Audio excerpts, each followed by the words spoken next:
Hello YouTube, this is Asatsu5 and I'm reviewing this book right here. What is this book? Well, if you read the title you already know, but it is the Walther Pistols and Mauser Rifle and Pistols book. Smith is the guy, I can't remember his first name, but Smith is the guy that wrote it. And I just want to pause before I open the book, or I am going to open the book to show you some more stuff, but how much attention to detail they put in this book. I got this gold foil inlay, they got these ribs, and I'm not a professional book reviewer. Those people who know the proper terminology for this, a lot of them review Bibles, some high-end Bibles, but this just has an old school look to it with these ribs, the gold foil, highly decorated, has gilded pages, I don't know if you can tell, and to open the book, I know I'm opening it backwards, I'm doing that for a reason, but you got this like silk. I don't know what to call it, but I'm going to read you the excerpt that talks about all the extra things that got in this book. But it's almost like a wallpaper. It has kind of a texture to it, and it's very shiny and pretty. So I'm not used to having books of this caliber. Before this book, I still say my other book is cooler, but I have a Creeds and Confessions Bible. Let's see if this is it. By W.H.B. Smith. This is the excerpt that I wanted to read to you. Don't know if I can read it behind the camera. Yes, I can. Has been privately printed for members of the Firearms Classic Library. Film was, let's see. I'm having a hard time reading this from behind the camera. Original in 1946. This book was printed, bound by Kabira Printing at Sherwood. The binding is of premium bond imported leather, finished by Cromwell Leather Company. In leather and leaves. In leaves, I think is what it says, are 300 denier silk. Can't say that word. Edges are gilded. The spine are brass die stamped in 22 karat gold. Covered stamping and designed of the edition by Salem Odewar. Now, you might be a little bit hesitant to I can't talk. You might be hesitant to listen to a book review of a guy who is severely dyslexic, and that's fine. But basically, what I'm going to talk about, other than the beautiful book that they made, I think this was printed for the Palladium Press. It said that in here somewhere, right here. If that's the people that I'm thinking about, they're no longer in business because of some shady things that they published that led to some unfortunate events. If these are the same people I'm thinking about, they used to have books like How to Make a Science or Anarchist Cookbook. They had a lot of gun stuff, they had a lot of outdoor survival stuff, and then they had a lot of like military, paramilitary how-to books. And like how to steal identities, and stuff that they claimed was for educational purposes only. A lot of cool information, but apparently that information was misused, and I think that's what happened to the company. I think this was printed for that company. But this is a Mauser Walther book, and I got this book specifically because I got this Walther. This is a pre-war 1930s vintage Walther PPK, and I wanted more information about it, hopefully to date it and stuff, and I shot it, enjoyed shooting it, might carry it if I feel like it, but anyways, I wanted more information on this particular Walther, and this was printed in the 40s originally, so it would have been around the time period that these will be floating around. So I bought the book. Now I got it on eBay, and It cost me $17.50, $22.36 with shipping. And just to let you know, this was the picture that I got. It was a lot darker. It's not this bright kind of buckskin color. It's actually more gray. But I'm okay with it because the book is still pretty, and I'm assuming it's the same information. And I wanted to read about Walthers. Now, this has interesting blurbs about Walthers, about the development, some of the different variants in caliber, and it has some black and white pictures. And then it goes into the mechanics and how this mechanically works. And it's basically the same for the PP. So they do the PP and the PPK kind of in the same chapter. And this has all the Walther pistols except for, all the Walther pistols up until the 1940s. So it doesn't have, the mortaring gun. Well, it doesn't have the more mortaring guns. It doesn't have like the TPU or PPS.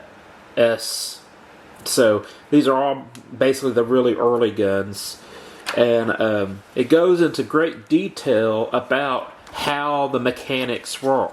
It'd be a good book for gun salesmen, gunsmiths. If you work at a gun store and you want to build a library about guns and how they work, this is a good thing. It'll also give you a little bit of background in the firearm itself. There you go. It kind of has some more diagrams of the actual functioning mechanics of the gun. This is a page I wanted to bookmark, and I put my cheap or expensive fishing hooks there.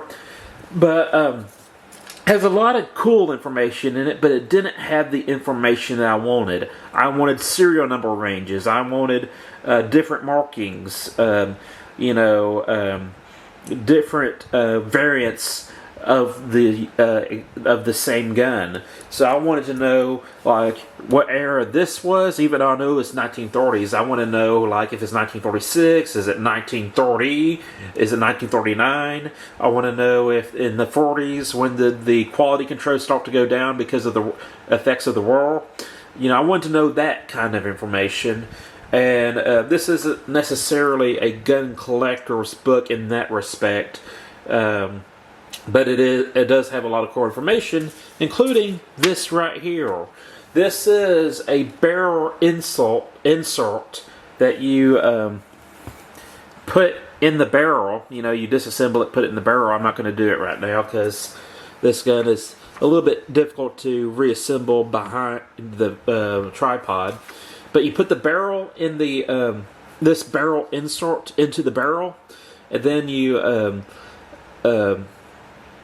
I think if I read it correctly, you put a 4mm cartridge in it, and the 4mm cartridge was a training round that you could shoot inside without danger of doing a lot of damage. Believe it or not, indoor shooting ranges at residences used to be a thing. In fact, that was kind of why the silencer was made, so you can target practice inside without deafening everybody. That's one of the reasons.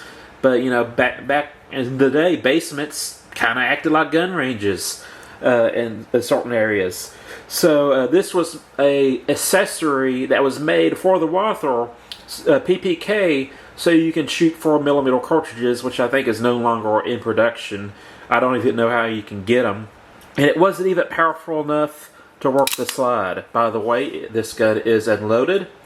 And you would have to use this ramrod to ram the brass out.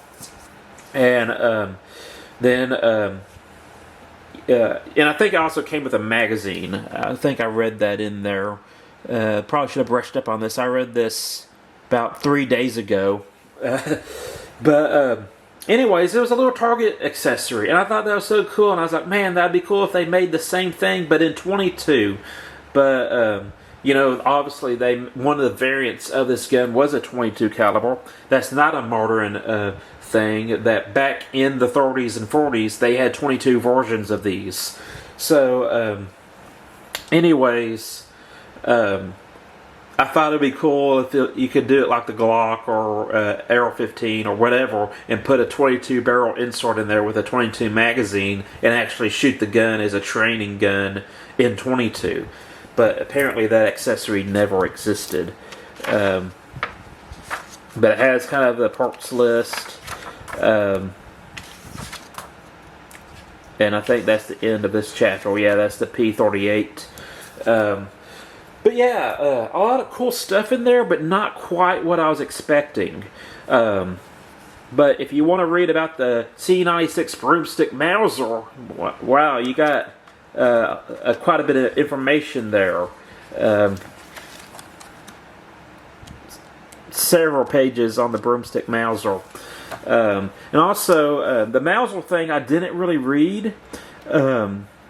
But because I was interested in the Walther, I literally only read the PP and PPK stuff because that was why I bought the book.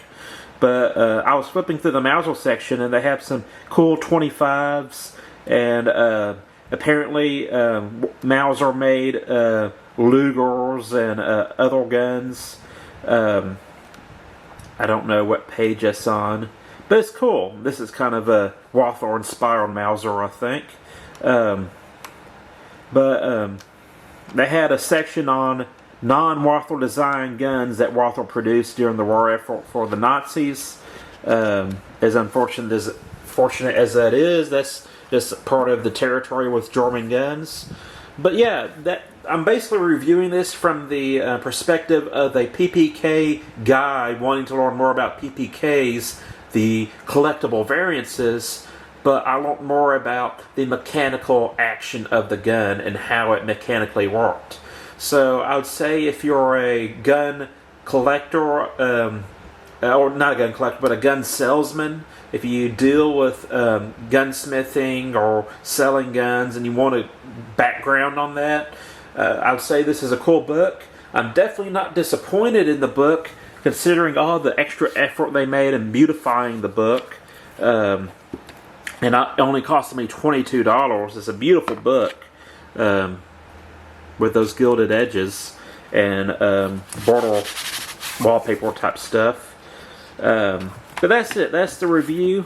I don't have a lot to talk about because I was buying this book for a very specific purpose, and it didn't fulfill that purpose, but I'm still relatively happy with it. And if you're interested in learning the mechanics of this gun, and if you're planning on working on the gun or anything like that, some basic history, this is a relative book for you to get. So that's it. I'm a Satsu 5, and I'm out.